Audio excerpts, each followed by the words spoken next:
Greetings world, we are anonymous. We have learned that America is at a point of choosing. The media will say it is about choosing a president. But it really isn't. Our real choice is personal, and every generation must make the same choice. Will we continue to live in the past with what we know no longer works, or will we move forward to a new and better place?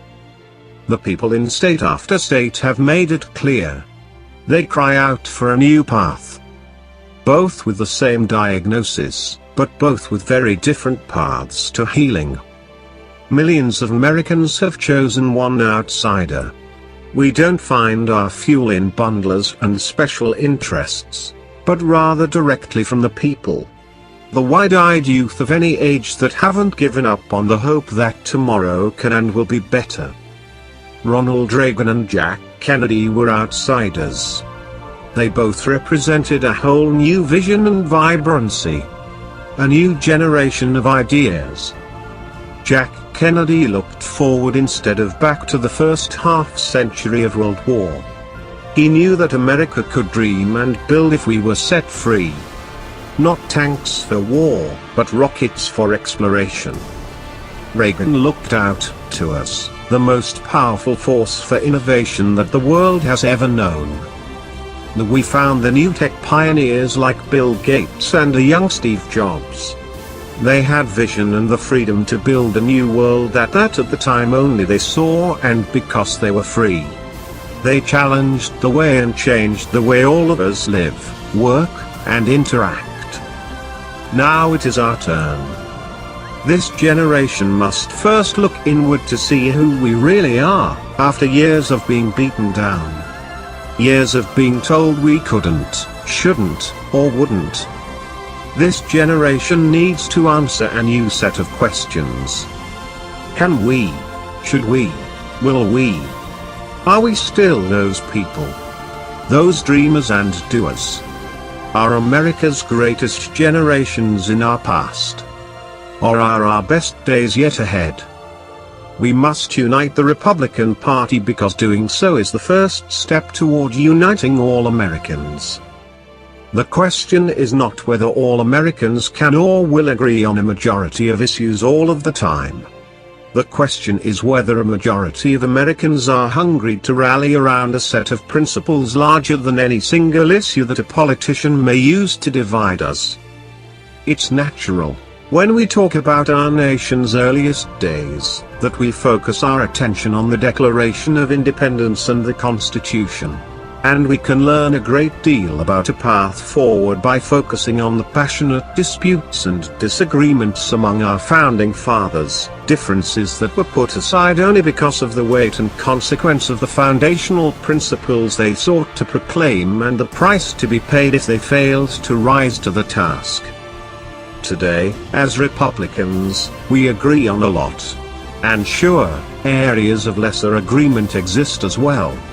But on the fundamental question, are we satisfied with the current direction of our country? We speak with one voice. I call on you, as JFK did in the 60s, and as Reagan did in the 80s, to chart a new American journey forward. One that isn't led by me or anyone in Washington, but by you. And millions of others just like you. One where we still have differences, yet we choose to concentrate on what we have in common. One that lifts others up and believes in the rights, responsibilities, goodness, and strength of all mankind. We have so much that binds us together, our families, our work ethic, our ability to dream and build unlike any people in history. But most of all our charity, our love for our fellow men and women and our willingness to sacrifice for those in need. Let us unite. On the things that have always made us great. We are great because we are good. Because over and over again we have chosen courage in the moments of crisis, freedom in the face of compromise, and hope in the face of challenges that everyone told us could not be overcome. Our sitting president ran on a slogan that should have been a great first step. It promised us, Yes we can. Now is the time to take that slogan and put it into action. Yes we can was a recognition of the hope that we can and should recover. The problem was that Barack Obama's prescriptions only led to more elitist control from Washington. Less freedom for the people. But now is the time, as Americans, to once again reclaim that hope. To take another giant leap for mankind. To speak the words with all the power and might that we can muster and use the words that have changed the world time and again. The words that the slaves yearned to hear from the American people and Abraham Lincoln when they cried out for freedom. The words that Europe and Britain heard when they cried out for help defeating totalitarian evil in the 1940s. The words that led two men in North Carolina to be the first in flight. And half a century later the first man to reach the moon. And decades later, two men in their garage to come up with Apple.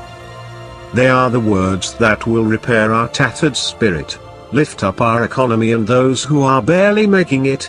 They are the words that will vanquish the evil of ISIS, and return the rule of law. They are the words that when Americans come together and say with conviction, they change the world.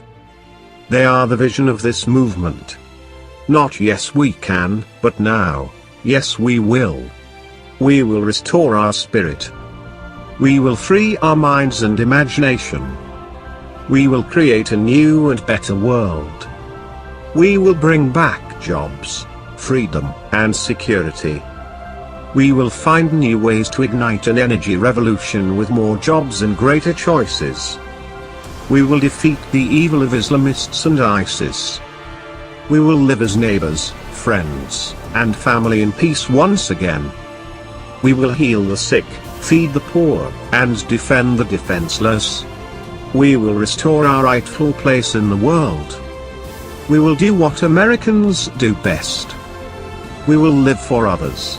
We will change the world through the hope of freedom's enduring promise. And our unrelenting spirit.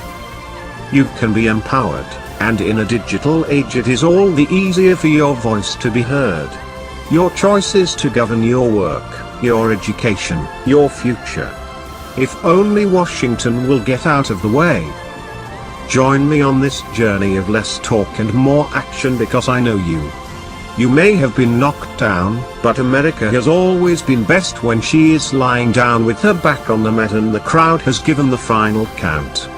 It is time for us to get up, shake it off and be who we were destined to be.